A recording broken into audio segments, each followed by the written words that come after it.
Hello and welcome to this all-new edition of the Fairfax Sports Report.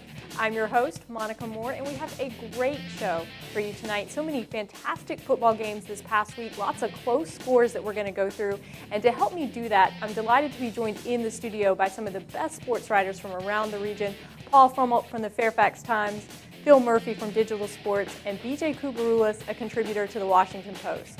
But before we get to all of that, we want to thank the folks that help make this program possible. First of all, our good friends at CCI Screen Printing for all of your screen printing needs at www.cciscreenprinting.com, 703-978, and we've moved on to 978-0257. And a special thanks to Craig Sturwetzel for the fantastic photos that we have every episode. You can take a look at those at www.fatboyphotos.com. You can get copies of this program and all of the games we produce from throughout the region at www.pressboxvideo.com. And don't forget to check us out on the web on our website where we have the Video Vault feature where you can see interviews, highlights, and more. Become a fan of the Fairfax Sports Network on our Facebook page, and please do email us with any thoughts, story ideas, comments, suggestions that you have. We promise that we do read them all.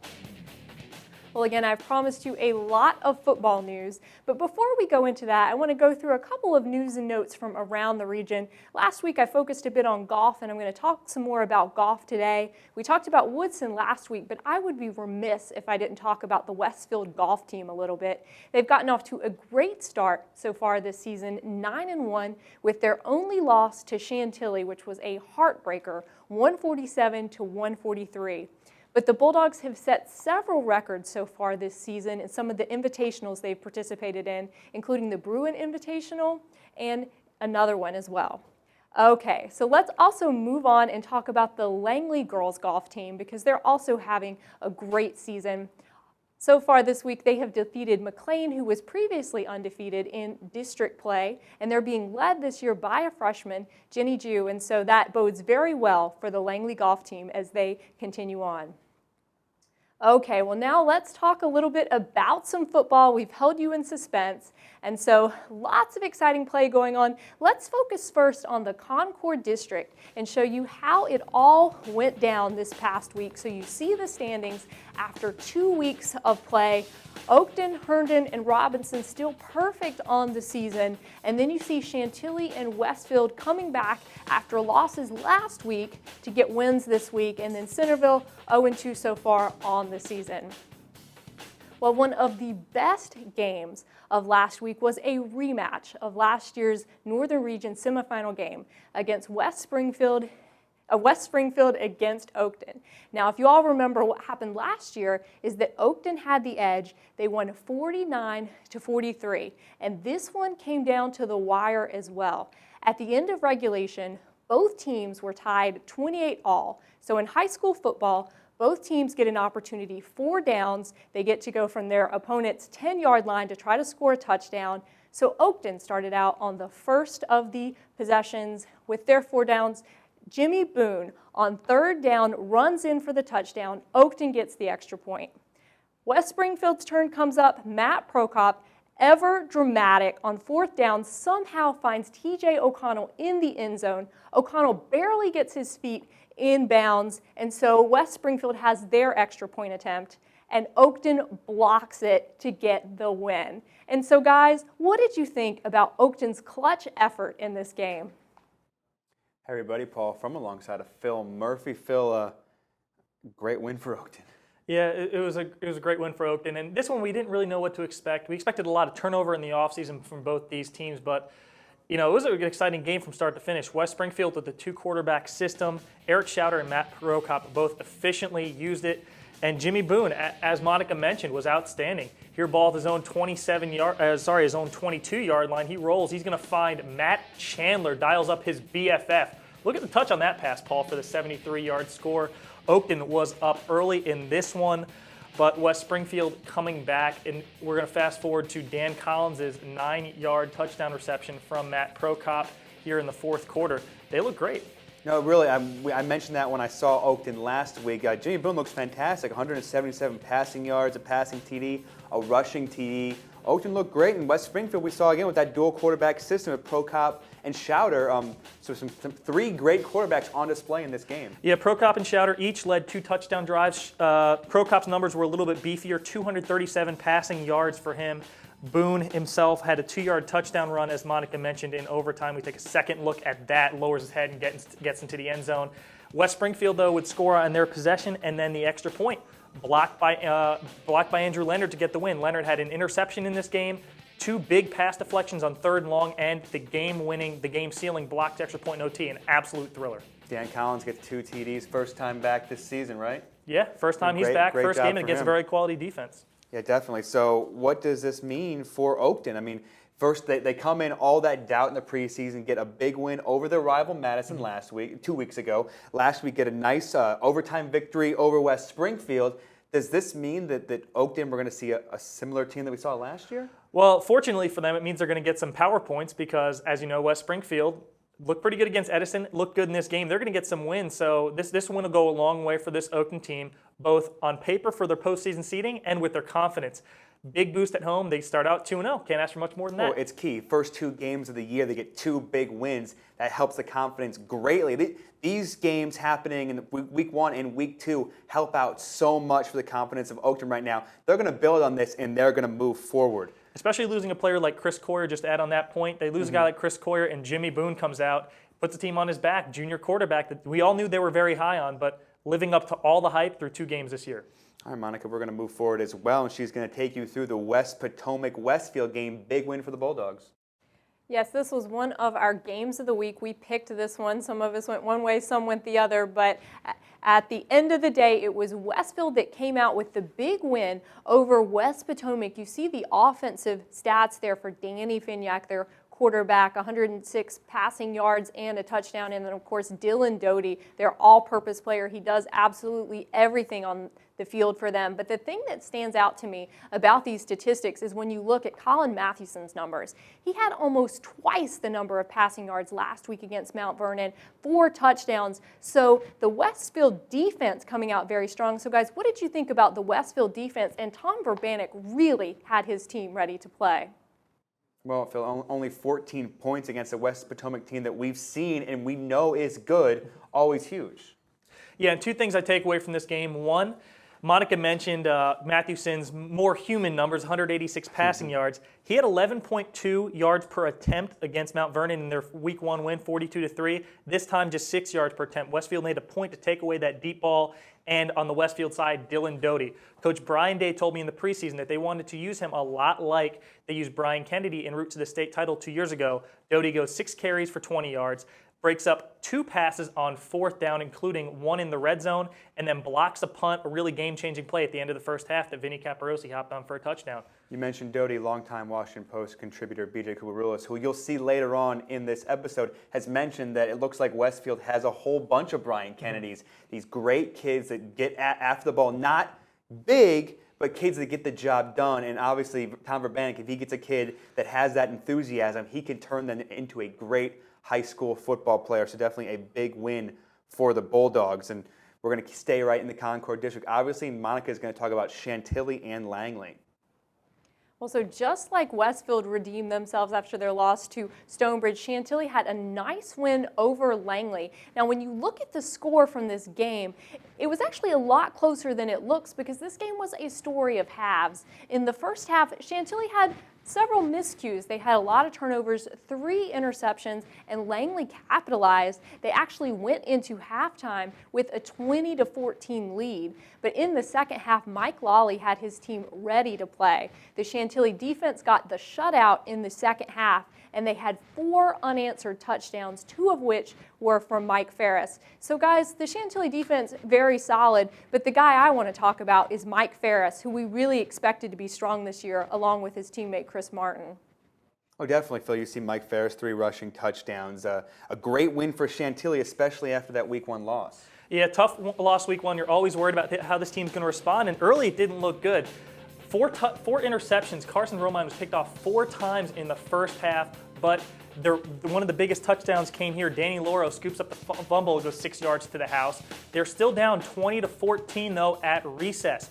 But Artie McGonigal, wide receiver for Langley had 13 receptions in this game for 131 yards. This is actually Joey Kiffey getting the touchdown, but McGonigal was able to pick apart Chantilly's cover 3 defense, really found a hole in the zone, but the Ferris wheel, Mike Ferris in the second half, 3 of his 4 touchdown runs. Here's Jimmy Hicks really spreading this one out, and then the 4th touchdown coming up for Mike Ferris for Chantilly. Outscored him 28-0 in the second half. Big win over a tough Langley team, a physical Langley team, and you know what? Life after pace so far isn't that bad. No, definitely. When your teams like Chantilly, teams like Washington, see Joey Kiff with a touchdown reception and 2-point conversion, and Mike Ferris, life after pace ain't so bad. 3 rushing touchdowns for Ferris. Your team like Chantilly, you're gonna reload. You're gonna get that talent. You have a solid program. You've had a solid program for 3 to 4 years now. Recently, you're gonna get those kids in, and you're gonna teach them well. Yeah, let's not freak out about the high graduation rate. As Coach Bendor from Robinson reminded me when I was talking to him in the preseason, they lost 43 seniors in the year 2000 and then go on to win the state title in 2001. Westfield won the state title in 2007, lost 20 starters, and still made it to the regional final, and they were upset in the regional final at that. So a lot of turnover in this district. There's quality players on the JV teams and quality guys in varsity that are experienced, that are just ready to get in the starting lineup. Yeah, these guys are good. They're playing JV because the guys ahead of them are seniors, and they just keep on reloading, keep waiting for their turn. You see it with Oakton, you see it with Westfield, you see it with Chantilly. What does this mean about Langley, though? 2 tough losses to start the season. I was pretty high on the Saxons to start this year in the preseason. What does this mean now? 2 straight losses to start the season. Well, the loss to Braddock was tough because that was a pretty one-sided game. This one they can take a lot away from. They were up 20-14 at the break, intercepted Romine 4 times in the first half. And I know you're very high on Marcus Harvey, the running back. He's the kind of guy, they're trying to keep him between the tackles. I'd like to see them get him outside a little more, really use that athleticism, because he looks great defensively. Intercepted Nieberg last week from Braddock and covered a lot of ground in their secondary. So I'd like to see him continue to play on defense, and on offense, maybe line up as like a slot receiver, as Lee does with Idris Augustus. We'll talk about Lee in a bit, but I'd like to see him get the ball a little bit outside the tackles in some space so he can make some magic happen. All right, so we're going to keep on rolling in this Concord district. A nice bounce-back week for the Concord. Herndon beating McLean. Monica will tell you all about it. All right, so another one. We did not pick this one, but Herndon and McLean squaring off against each other. And if you remember from week 1, both of these teams had big point-scoring wins. Herndon, of course, had the big win over Jefferson, 61-6, and McLean had a high-scoring win against Washington and Lee. But you see, this one was a close one. Now, Herndon is the team we've had a lot of respect for this season. They've been in our rankings every week so far. So, guys, what does this close loss for McLean say about them? Well, it says the Highlanders have played a good game. That's what it says. McLean's been down for the last couple of years, but if you play a team like Herndon close, and we're still not sure how good Herndon is this year, but if you play like a Concord team like Herndon close, even with the 7-point loss, it's a big motivation booster. Yeah, and let's go back 5 years ago, 2004. Braddock and Chantilly both went 0-10. That next year, Braddock comes out, goes 6-4, biggest turnaround in VHSL history. Here's Riley Barrow. This kid is the real deal. 44 carries, $199 on the ground. But when you have a 3-year starting quarterback, it really helps you come back from adversity. Herndon trailed for the majority of the game. They were down 14-7 at the break, and Devin Thompson comes back and gets it. 33-yard house call. But watch this play. It's going to take a little bit to develop. But 4th and 4, you saw the first Byro touchdown. He actually finished with 3 on the day. They actually run the same trick play here as they did on the last one. He basically freezes, but the defense read it this time. He just outran him, finished with a $199 on the ground, 3 touchdowns. He also had a 33-yard reception. The kid does it all. So mention Braddock, 6-4, biggest single season turnaround in VHSL history, and then the Chantilly 2 years later in 2006, they're in the state finals from 0-10. So I think McLean has a very realistic shot at like a 5-5 season this year. This team's not bad at all. They had a lot of people come back to their offseason program. Coach James Patrick told me in the offseason he was very happy with his attendance. They had a meeting the day after their 0-10 season ended last year. He said he had 100% attendance, even from seniors that were graduating, so a lot of interest. He also simplified the offense. They went away from the triple option to a single back attack to feature Byro, and you get 44 carries in a high school game. That's a ton of time, and he as the team goes, so does he. So as he goes, so does the team. He missed 5 games last year, but in the 5 he played, he had 3 kickoff return touchdowns, probably deserving of a first-team All-District nomination last year. I think he's well on his way to one this year. If my memory serves, he's a stud baseball player as well. So McLean, in looking at the Liberty District, we will see that in a little bit, but they have a realistic shot here in the Liberty District. You obviously have Stonebridge, you have some tough teams like that, but McLean, they've been impressive so far. They have. They're 1-1 so far this season, and they play in Wakefield Thursday. I think in all likelihood they're going to win that game, and then they have Madison week 4, so that's going to be an interesting matchup. But I do see this team. I'm saying 4-6, 5-5 for this squad. They look great against Washington Lee. We're going to talk about South County W&O later, but they look just as good as South County did in their week 1 win. And you play a team like Herndon to 7 points. I don't think this says anything about Herndon being not as good as we thought they were. I think this just says McLean's the real deal. They're probably going to sneak in the back door of the Division 5 playoffs. And credit to Herndon though for bouncing back. They could have just folded in this one, but behind Osick, he had the game-time touchdown pass to Devin Thompson, and then the game-winning 10-yard touchdown run.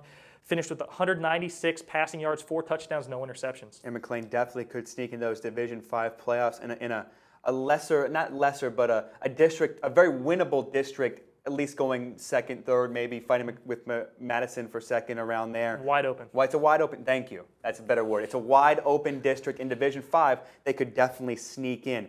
One team that got away from the Concord district, but here they are playing another Concord team. That's Fairfax playing Robinson, and Monica's going to tell you all about it. All right, so you see Robinson here with their second win of the season over Fairfax. As Paul said, their former Concord district foe. So Robinson looking strong so far this season. We'll see as they get tested further along, but a nice win over TCU during week 1 and then the win against Fairfax this week. Well, we are going to take a quick break, and when we come back, BJ Kubaroulis is going to let you know what he thinks is one of the top stories in the region this week. Hello, and welcome into this Fairfax Sports Report short feature. I'm BJ Kubaroulis. Thanks for joining me. So, many of you local football fans are used to seeing 2 quarterbacks on the field.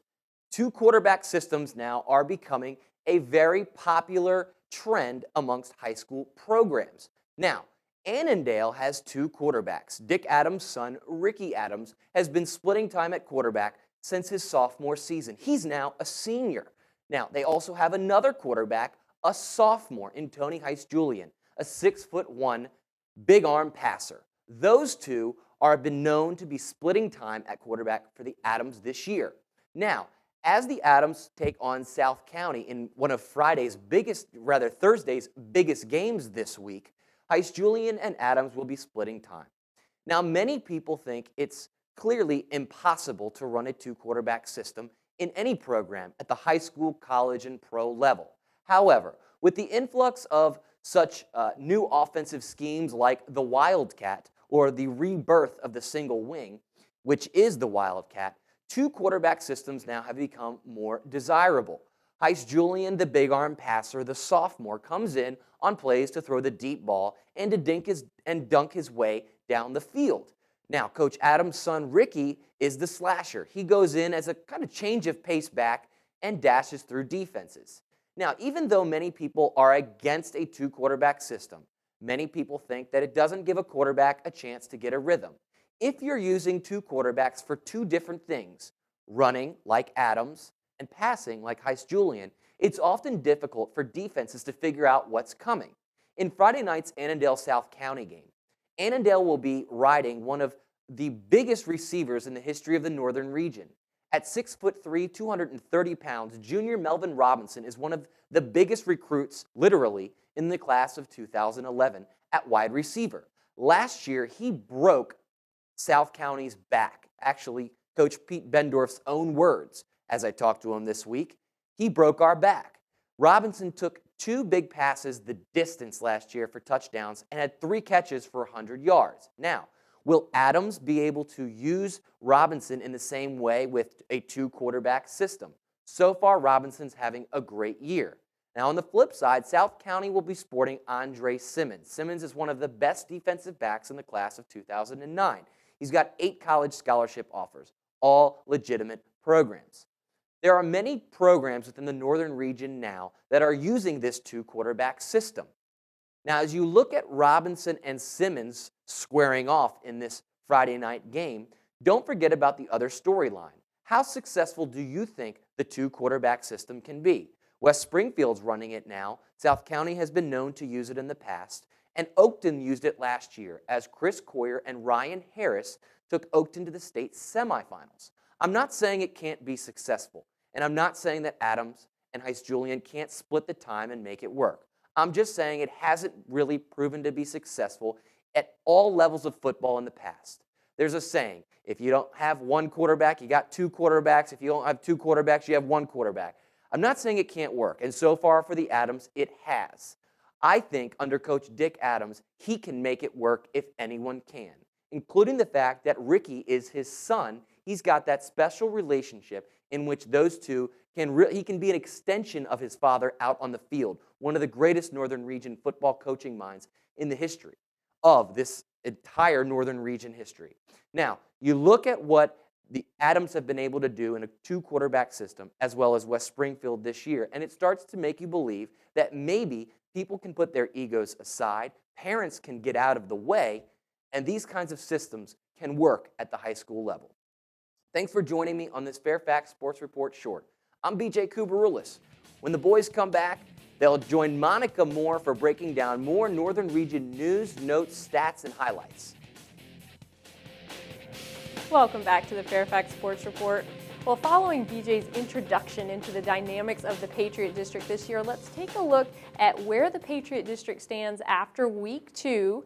So you'll see there WT Woodson on top with Annandale South County as well, 2-0 so far on the season. Then Lee, Lake Braddock, West Springfield, and West Potomac, T.C. Williams, all with 1 win, 1 loss. We talked a lot last week about how strong this Patriot District is and how many exciting games they're going to be. So you can see just by the number of wins they're accumulating so far in this season how good these teams are. But let's talk about one of the best games in the Patriot District from this last week, or at least involving a Patriot District team. One current Patriot District team, one former Patriot District team, was the Lee and Hayfield matchup. And you see here, this one also a very close scoring game. Lee 40, Hayfield 35. And take a look at those statistics.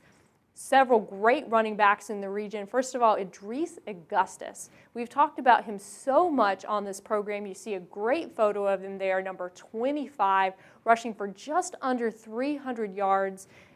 Has been such an addition for Lee. When you add him in with Greg Lopez, Jasmine Williams, they've got a great team over there, and Hayfield gave them everything that they could handle. One guy that we've talked about some on the program, I'm sure we're going to continue to talk about as the season goes on, is Rayshawn Riggins. There you see him there, number 7 for Hayfield. He's their big running back. Got several touchdowns again this week, and then Anton McCallum has been directing the offense for Hayfield for several seasons. Has certainly come into his own so far this season. So, guys, a disappointing loss for Hayfield, but a great game. Yeah, Phil, I know you talked to a bunch of coaches during the preseason. I talked to a bunch of coaches. They all said that they like these kids from Hayfield. They like this team. They like this talent. McCallum and Riggins, they've showed it so far. Yeah, and even Coach Billy Pugh talking to him, the difference between last season and this season was night and day. Last season, he was just trying to struggle to fill uniforms for starting lineup. Here, going in, he said he knew where he was going to have 17 or 18 starters on the first day of 2 days. So this triple option attack really fared well. But we're going to take a look at Idris Augustus. He was a preseason first-team All-Met. He needs to get a Division I offer. He has nothing on the table right now. BJ suggests that's part of the reason he came to Lee, but I mean, absolute phenom, just under 300 yards this week. He has 7 touchdowns through 2 games, including 3 in this game of over 63 yards. But Hayfield didn't go away. Rayshawn Riggins, number 8 for the Hawks, he actually had over 100 rushing yards and a touchdown last week and a punt return TD here. 2 receiving touchdowns. They found a way to get him going onto the attack. But Hayfield just didn't go away in this game. Lee was up for the majority of it, but with 46 seconds left, Hayfield got a turnover and a late touchdown. But here we're going to see Anton McCallum in his 4.46 speed. This was on a 3rd and 21 play. So safeties are back, but he just outruns everyone. And McCallum on the day, 109 rushing yards and a touchdown, but passing, 220 passing yards, 4 touchdowns, only 1 pickle. So, and that's against a secondary that's very experienced, but Idris Augustus putting the game on ice. Taking it 80 yards to the house on the option from Greg Lopez. Just too many weapons for this team. I liked how they used Augustus in this game. Really kept him rested. Only gave him 2 first-half carries, but in the second half got 11 of his 13 carries and just outrunning everyone to pay dirt. Lee takes it 40-35 at home on their new turf field. So setting up an interesting game next week with Woodson, which I'm sure we're talking about. But Lee, right now, 2-0. Augustus, just looking at the highs, it's the first time I've got a chance to see Augustus, and it looks like he's not even trying to run that fast. It's just he's just blowing by everybody. And I heard McCallum, when you showed the clip of McCallum in there, I heard people in the back that I heard their jaws drop. I mean, McCallum, that was pretty special. So these are two very talented teams, but then again, Hayfield loses. What does that mean for the Hawks? Well, it means they have confidence because going into the season, we thought Lee was going to be one of the teams to contend in Division 5. Hayfield now in the National District, which Lee, if they were in the National District, I think they'd win it. Mm-hmm. And Hayfield gave them all they could on the road. So Hayfield's looking like in their position to maybe even win a playoff game this year, after only winning 2 games in the previous 3 seasons. But Lee, got to give them credit. I said the X factor coming into this game was how their defensive line would handle the triple option. Yes, McCollum had the highlight reel 71-yard touchdown run, mm-hmm. but aside from that, Hayfield on the day, 12 carries, 55 yards total. Mm. But McCallum did a great job. A lot of college coaches, I think the reason they're hesitant to give him an offer, they don't know how well he can throw the ball against one of the better secondaries in the region now that Van Dyke's gone from South County. Mm-hmm. I think Lee is maybe even the best secondary in the region. McCallum goes 220 yards, 4 touchdowns, 1 pick. Mm-hmm. I mean, just again, with talent like that, you're going to have the home run play. You're going to have a 70-plus yard touchdown. It's how you respond after that and what you do, second down, third down for, losses, tackles for only 2 yards. That's what counts. You have to give those guys the big home run play because they're going to get it. They're that talented. But holding them down, winning the game, that's what's important. Yeah, and I said Lee was up the whole game in this one, but Hayfield stops a 4th down play near midfield. 1 play later, they're in the end zone to make it 40-35, and there was actually a scrum for the onside kick. And I talked to Rob Everett over the weekend while I was getting the tape from this game, and he said he was having flashbacks to the South County game from last year. He was worried that if they got the ball, Hayfield had all the momentum, they could have scored and they could have snuck out a win. Mm-hmm. A team that has a lot of momentum right now is South County, blanking Washington and Lee. Monica is going to take you right through it. Yeah, so this Washington and Lee team struggled in week 1 against McLean, and you see South County getting the shutout 35-0. So much talent on that team. Of course, we've talked a lot about Andre Simmons. We've talked a lot about their quarterback, Aaron Andrews. This is a nice win. Of course, Washington Lee struggling a little bit this year, but guys, a nice win for Pete Bendorf's team. We've seen, Phil, we know what Lake Braddock, Woodson, we're going to talk about them later. We saw what Lee can do. Here's what South County can do. How good are they in this district? Well, Coach Bendorf was beaming to me when I saw him on Saturday. First thing he said was, look at the wall. They have a little chart on the wall they have horseshoe decals for different defensive goals for the game. And they had everyone in this game. They held Washington and Lee to 60 total yards on 41 plays, including 3 of 14 passing, for 11 yards and 2 interceptions. This defense absolutely shut him out. And then when they pulled the starters, they were up 28-0 going into the third quarter. Washington Lee got a little bit of a drive together, actually got 2 personal fouls to propel them on the drive. South County, Gabe Jackson takes an 85-yard interception back for a score, getting the running clock going. South County offense actually didn't even run a play in the third quarter. Wow. So what I mentioned to you before we started filming is I think week 2 of the football year is so important. I call it momentum week because you win your first week and then you win week 2. Now you got a winning streak. Now you got momentum. You start building and building and building. You have a heartbreaker in week 1. You come back with a strong win in week 2, and then you're right back on track. And Monica is going to take you through T.C. Williams, Mount Vernon. I think it'll prove my point. Right, so this was a nice win for T.C. Williams this week. Of course, they had the heartbreaker last week against Robinson, shut out Mount Vernon. Now, this is their second week without starting quarterback Joe Hargrove. Lots of players stepping up in his absence, and the 2 big ones that you see there with the statistics, Cortez Taylor and Robert Carter. 5 touchdowns between them. You see the rushing yards. But what also impressed me about these 2 players is their backup quarterback, John Bray, a little inexperienced. These 2 guys were rotating in, taking snaps at quarterback as well during this game. So, guys, of course, Mount Vernon's a young team. They're a little inexperienced, but T.C. Williams rebounded very nicely. That's one thing that was important because they had such an interesting game against Robinson in week 1, nearly won that game. And now they come and get a blowout win over Mount Vernon. I told you, now they're back on track. In the Patriot District, which is always tough, we've seen these great teams already. They get that comeback, they get that win. Now the momentum's moving, and we'll see where they go further here. Yeah, T.C. Williams, like you said, Paul, they had the heartbreaker in week 1 of Robinson. They really had them on the ropes. They're up 23-14, and Robinson outscores them 22-0 in the second half. And that's been this team's Achilles heel in the last season and a half, is being able to put teams away. They blew leads in 5 of their 7 losses last year. So in order to win in the Patriot District, one of the toughest districts, if not the toughest district, top to bottom in the region, they're going to have to really, kind of put the clamps down and get the wins when they have it, and that's what they did in this game, pulling away for a 33-0 win between Taylor and Carter and Bray and all them. A lot of athletes on this team. T.C. Williams always has athletes, but it's nice to see the discipline and for them to really contend.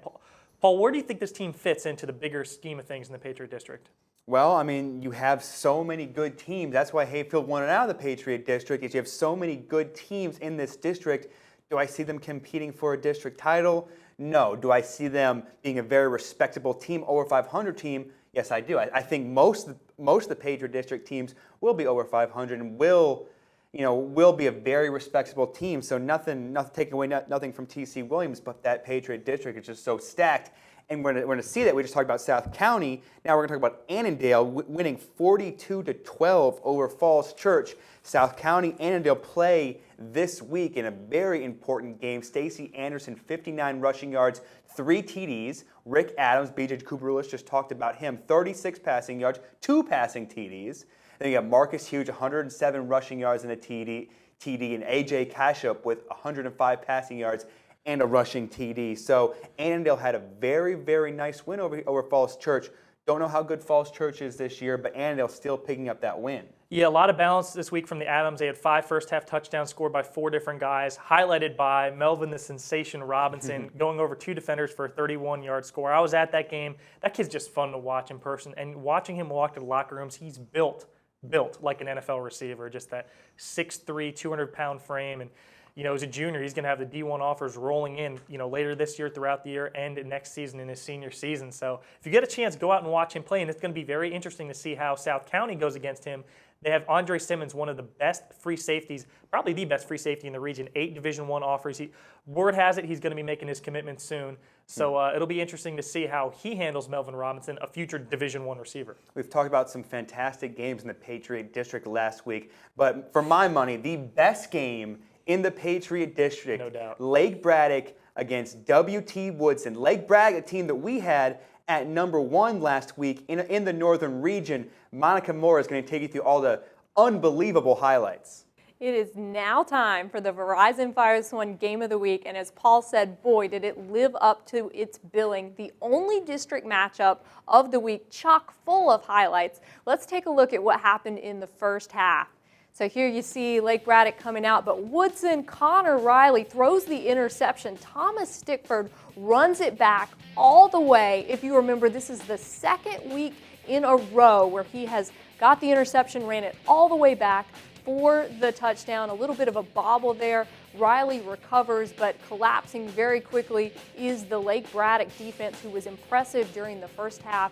Now you'll see Michael Niebrick, the quarterback for Lake Braddock, tossing it up there. Nice catch there by Bana Hashimi. Ali Bana Hashimi, number 21, you'll see a lot, but there's an interception. Nice play by Woodson. The first half plagued with interceptions thrown. Woodson here, and that's James Johnson on your screen, number 28, running it in for the touchdown. He's going to have a couple, and then right back at you, it's Osmond Manzaray, number 11. Those 2 running backs look very similar, and then Michael Niebrick, you see he's got some legs as well. Lots of defenders to take him down. Number 12, you'll see lots of nice plays, and that's his guy right there, Ali Bana Hashimi. You're not going to see a single defender in that picture. Now back with Woodson, Connor Riley finds the end zone there. Colin Dempsey, number 9, with the reception. So many touchdowns. This game was so exciting. Niebrick there with some time, tossing it up, and then another interception. 4 total interceptions in the first half, but you see the offensive stats there. 323 passing yards in total, 28 second quarter points.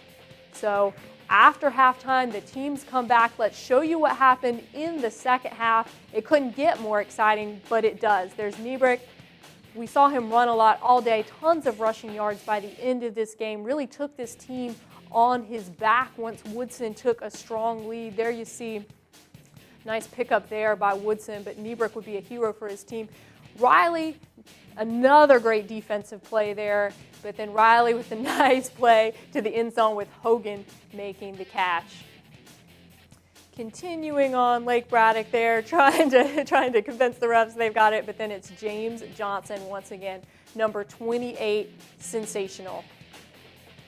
And here's our guy once again. This player is unbelievable. You're going to be hearing his name so many times this season. Niebrick lets it go there for Bana Hashimi, number 21. So as you can just see the athletes on these two teams, one thing that we were amazed by was the number of receivers in this game that caught receptions, the number of players utilized on the offensive end. There you see another nice play by Niebrick. He had so many of them. As I alluded to, W.T. Woodson took the lead. Braddock had to try to come blazing back. This is our boy James Johnson. Once again, you'll see him just blowing past everybody. No one can stop James Johnson. Running it in all the way there. Accumulated a ton of rushing yards for his team. And this is a nice one, folks. Ended up winning the game. The 2-point conversion. Trey Taylor made the call. He's falling down. Somehow, Connor Riley finds his receiver. So that's how it ended up. You see the numbers. Paul, you were at this game. Connor Riley, probably one of the most underrated quarterbacks in the region. His effort was unbelievable. Over 500 yards passing for Connor Riley, 38 of 49, 3 TDs. I was so impressed with Riley and what he was able to do. And also Michael Niebrick. Niebrick, like Monica mentioned, literally willed this team on his back. You can see him. How many defenders did it take to take him down? He's a quarterback, and it's taking 6 linebackers. You know, I'm being a little facetious, but it's taking all these defenders to bring him down. Just a great playmaker. Connor Riley had an unbelievable game. James Johnson had an unbelievable game. Osman Mansouri had an unbelievable game. It was just one of the most fun I've had watching a high school football game since I started doing this in 2006. Yeah, Paul, and touch on a point Monica made, Connor Riley being one of the most underrated QBs in the region. That's absolutely right. No one talks about this kid with the elite quarterbacks, but he's committed to Temple. Mm-hmm. And a kid that everyone talked about last year was committed to Temple named Chris Coyer, you know, one of the best quarterbacks in the region. So I don't know how you can't, coming into the season, we can't have Connor Riley, the Tennessee native, in the same breath as with those guys. But here's the play at the end. What touch? Did his knee touch before the ball was out of his hand? You know what? There's no instant replay in high school football, mm-hmm. So we just leave it like it is. Game-winning 2-point conversion, a thrilling end.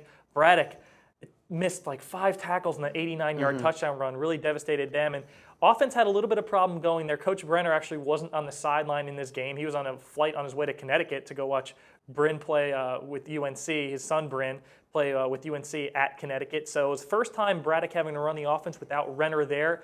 Had a little hiccup, but he put up 42 points. You expect to win. Okay, so let's just go over some of the amazing stats in this game that I have in my head because I'm a genius. Both teams had 14-point leads in this game. Woodson, first year in the Patriot District, they're 0-5 since 1999 against Lake Braddock, 1-9 this decade against the Patriot District. Welcome to the Patriot District. Get a huge win. We mentioned before, Lake Braddock was the #1 team in our top 10 Northern Region poll. Woodson knocking them off. And we say, well, why hasn't Connor Riley gotten all this respect? He's committed to Temple. Obviously, he's a fantastic quarterback because Woodson in the Liberty District, second place in the Liberty District, Stonebridge gets all the press in that Liberty District. Now they're in the Patriot. They're with the big boys, and they're beating the big boys. Connor Riley is going to have unbelievable press now, and I'll see to it that he gets a lot of press because he had a fantastic game, Phil. There's not much more I can say about this Woodson team. It's football game of momentum. We have 28 unanswered points by Woodson and then 21 unanswered points by Braddock, unanswered until that 89-yard touchdown with 1:06 left by Johnson. Can you say more, Paul? I don't know. All right, so I actually had a chance to talk with Trey Taylor and Connor Riley after this game. I felt so lucky, obviously, and the first thing I asked Coach Taylor was, what's up with that 2-point conversion? Not going to tie it, you're going to win it. You're on the road. Monica, this is Paul Frummel alongside Woodson head coach Trey Taylor and player of the game Connor Riley. After a 43-42 win over Lake Braddock, Coach Taylor, welcome to the Patriot District. How does this win feel? Feels good. This is first year in the district, but this is our third year in a row playing Braddock. We lost 2 close games to them, so to be able to get this one in the end, it feels real good. Talk to me about the decision to go for 2 points instead of tying up the game. You know, it was, we felt like we had the momentum. I asked the assistant coaches. Everybody agreed we should go for 2, and we got faith in Connor and the other guys out there, and we felt like we could make it happen. Connor, over 500 yards in this game through the air. Talk to me about that 2-point conversion, though. Wow, the 2-point conversion was supposed to be a Tebow, modeled after Tim Tebow, and I kind of lost my footing at the very beginning, but the guys up front held their job, and I just threw it up knowing Josh would be in the back of the end zone. Playing a team like Lake Braddock, a team that has beaten you in the past, talk to me about your experience and how you prepared for this game. There was a lot of preparation going into this game. The nail biter that we lost last year due to a poor decision really had my drive for this game. And I'm really glad of how the team played and how the guys up front, my 5 linemen, did. They did awesome, and the receivers too. I got to thank everybody. Coach, your team drops down initially in this game, get that defensive interception for a touchdown, but talk about how your team was able to come right back.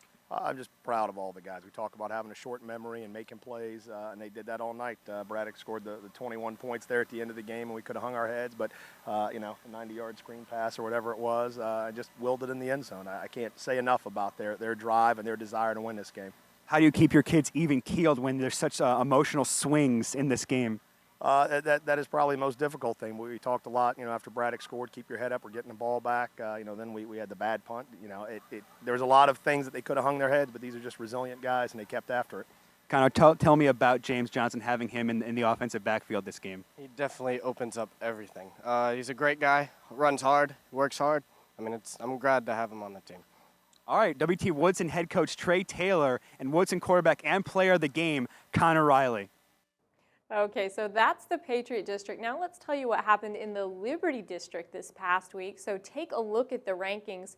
Stonebridge, South Lakes coming out with big wins in the week. Also, South Lakes defeating Jefferson 41-0. But let's talk a little bit about this Stonebridge matchup. Now they played former district foe Heritage. This was a bit of a homecoming for their quarterback Brian Rohde, who transferred from Heritage to Stonebridge over the summer. Marcus Harris, Spencer Rositano coming up big once again. We talked about him last week. We'll talk about him more throughout the season.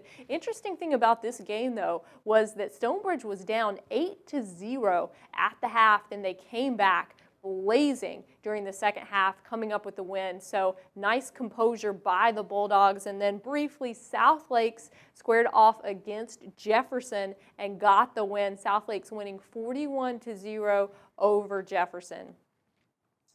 Now let's talk a little bit about volleyball. As you know, one of my favorite sports in the region. Let's take a look at what my rankings look like at this juncture of the season. Chantilly only 1 loss on the year so far to Flint Hill. They defeated South County earlier in the week 3-0.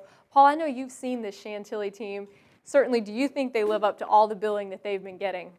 Well, I got a chance to check them out against one of the other best teams in the region, South County against Chantilly, and Chantilly just looked fantastic top to bottom. They dominated the game against South County. As you see, head coach Charles Ziegbo there. And I talked to him about that loss to Flint Hill that you mentioned, Monica. They beat Flint Hill earlier in the season, then lost to them in a tournament tournament finals. And I said, well, you know, I like to say, is that a good win or something that's good for the team, Phil? And he said, yeah, you know, if you win this early on to a good team that you think you're supposed to beat, you don't feel invincible. Your head doesn't get inflated, and then you move on and you're more focused on the next game. And again, you don't feel invincible. So it's a good win, a good loss if you can ever call something a good loss. It's a good loss for them to lose to Flint Hill. But I also had a chance at that South County game to speak with Simone Antwi from South County, the fantastic player for the Stallions. You can check out my interview with my article about her in the Fairfax County Times. But and one thing I noticed about Antwi was she was laughing, joking, even while they were getting beaten badly by Chantilly. She kept things light, joking with her teammates. But then there's the Antwi that has 229 kills last season, 13 solo blocks, 15 aces, as South Carolina went to a 17-4 record. This season alone, she has 90 kills and 11 solo blocks. There's two Simone Antwis that are on the court, the one that's keeping her teammates loose, relaxed, even though they're playing one of the best teams, the best team in the northern region. Then there's the Antwi when the ball's in the air, and that's the Antwi that is one of the most fearsome players in the northern region. Monica, we're going to jump back to football and the National District. All right, so we've talked about 3 of the districts. Let's close out with the National District and show you what happened in the National District this past week. We've talked about Hayfield's loss to Lee, but there was a very exciting game in the National District involving a National District team, Edison versus Centerville. Now, guys, this was another close one. Edison was rebounding after their Week 1 loss. Centerville played them very tough. Edison comes out with the win. But guys, what do you think the things are that Edison's going to be focusing on coming into next week where they square off against a district opponent, a struggling Mount Vernon team? Now 1-1, Edison, where do they go from here? I think this game does a lot for your confidence, and I don't know what it is when Edison plays a Concord District team that it's always a thrilling game. And we're not going to talk about Centerville too much, but I do want to mention something. This team is jam-packed with outstanding sophomores, including Connor Coward, who hit 3 field goals in this game, including that one from 36 yards. But this Edison team just as athletic as we thought.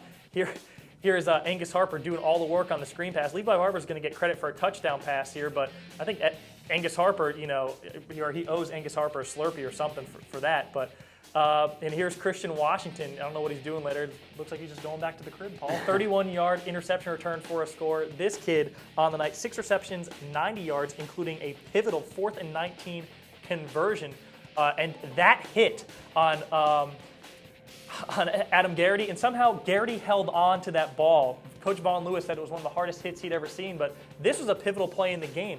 Centerville, Cam Walter, one of their 2 quarterbacks, he's recovering from surgery on his torn labrum, goes up top to Ken Eckenem, sophomore, for a 61-yard touchdown, but gets a celebration penalty there, so Chantilly can't go for 2 to make it a 3-point game. They have to settle for the field goal, and here's the aforementioned 4th and 19 call. Now, last year, Christian Washington converted a 4th and 11 against Chantilly with a touchdown with just seconds left. Here, under a minute to go, gets tackled at the 9-yard line, and Bill Arnaz, the only kicker better than him is a chicken kicker from Domino's, gets the game winner with 5 ticks left, and Edison takes it by 1. This can do so much for a team's momentum, especially coming off a loss to West Springfield last week that you and I were both at that game. We were a little worried how they'd respond because they did get physically dominated in the second half, coming back strong with a late game thrilling victory against a quality team that I told you off camera, I think will contend for a regional title in 2 years. Their sophomore and freshman classes are that talented. They have 2 freshman starters at linebacker and just littered with sophomore talent between Chase Walter, Ken Eckenem, Connor Coward, just so many 6 sophomores on this team, and then Nathan Covert, freshman linebacker, who's built like he's already a college freshman. Well, if they're going to be able to contend and make something happen in the Concord District, I do not want to see any more of those penalties when you're celebrating, high-stepping into the end zone. You know what? That doesn't have play. There's no place for that on a winning championship team. I talked to Coach Pannoni I hope he had the to next run. day, and what he said is, he was upset at him, but he said it would be like the last kid he thought on his team that would do something like that. It just in the moment, thinking he just scored a game-winning touchdown, but you can never have too little time on the clock when you're going up against a team returning 8 offensive starters and featuring Levi Barber under center. This kid's showing more and more maturity every week. But I do agree with you about Centerville playing Edison this close. 2 close games now for Centerville. I mean, they will be decent this year, and then, like you said, they only get better the next couple of years. Next couple of years. And what does this mean for Edison? I think it means, they have momentum going in the National District schedule. And this is the last thing that teams like Yorktown and Hayfield wanted to see, the teams that could realistically give Edison a run for an unbeaten district record and thus a district title. That's the last thing these teams want, is for them to get some momentum. They're playing a struggling Mount Vernon team who's at 0-2 this week. I think Edison's going to fare very well in that matchup. And then who knows from there? Coach Vaughn Lewis, one of the more experienced coaches in the Northern Region, and now featuring kids like Christian Washington, Levi Barber, 2 of the best kids around. All right, we are going to now show you our picks for the top 10. We mentioned Lake Braddock was number one last week. Monica will tell you who's number 1 this week. But before I do that, I do want to congratulate Stuart, another big national district win of the week. So Stuart defeating Marshall 34-14, but now we've held you in suspense long enough, so let's show you what our rankings look like. Of course, Lake Braddock, we told you about that loss. We still have a lot of confidence in them, but Stonebridge in the number 1 position. You see 39 out of 40 points from us here at the Fairfax Sports Report. Oakton also getting a lot of confidence from us. We were very impressed by that win over West Springfield. Then Westfield and Lake Braddock, we've talked about them. WT Woodson, we feel very remiss that we did not have them in the rankings after seeing them last week. Very impressive. Closing out for us, South County, Herndon, Robinson, West Springfield. Looks like we got some and then West Potomac closing out. So lots of Patriot District teams in the rankings.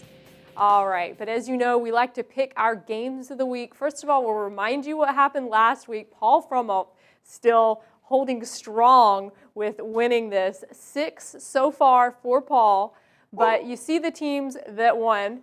Oakton, of course, BJ got that one right. The rest of us got it wrong. All of us picked Lake Braddock, so Woodson definitely showed us that they are a team to contend with. Westfield there, that was a pick that Paul got. T.C. Williams coming up with a big win, and then Madison. All right, now let's show you what the games of the week are for this week. Westfield, Lake Braddock, West Potomac, Chantilly, Stonebridge, West Springfield. Guys, taking a look at those very quickly, tell me which one you agonized over the most. Well, Phil, I mean, for me at least, it was that Westfield Lake Braddock game. 2 teams that I have great respect for. Who did I pick? I don't even remember who I picked. Thank you.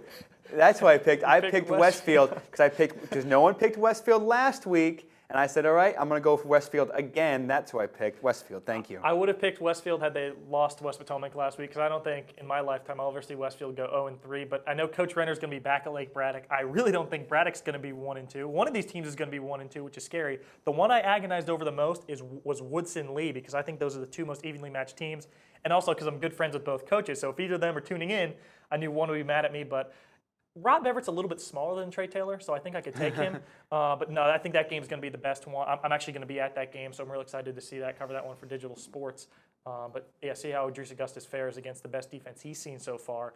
And see if Connor Riley, James Johnson, and the bunch can continue that offensive outburst they had at Braddock last week. Monica, I'm going to throw the same question right back to you. Which one did you have a hard time picking?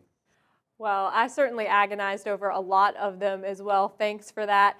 Probably it would have been a tough call, but I think probably Westfield Lake Braddock as well. I think this Lake Braddock team is going to be very hungry after that loss. I picked Westfield. I've gone against them 2 weeks in a row now, so had to go back with the Bulldogs, but that's one that I'm going to definitely enjoy seeing the score of.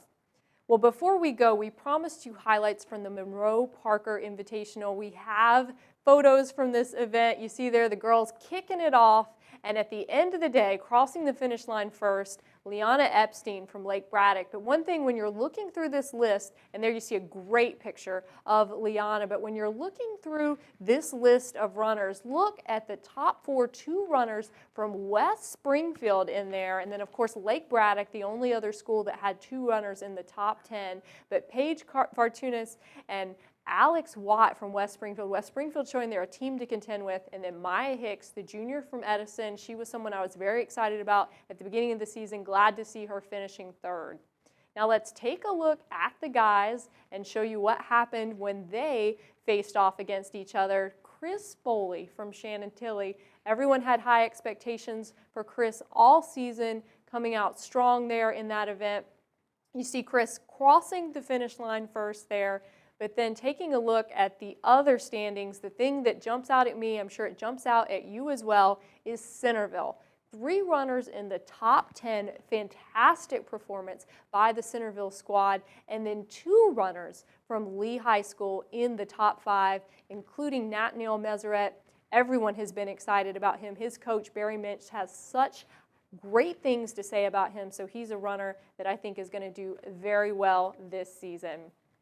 Well, that's it from us here at the Fairfax Sports Report. Before we go, we once again want to thank the folks that helped make this program possible, our friends at CCI Screen Printing for all of your screen printing needs. And also special thanks to Craig Sturbutzel, www.fatboyphotos.com. Take a look at all of his pictures on his website. You can get copies of our program and all our games at pressboxvideo.com. And of course, our website is www.fairfaxsportsnetwork.com with our Video Vault feature. You can become a fan of this program on Facebook. And again, send us your comments and story ideas. Thanks for joining us. We'll see you next week.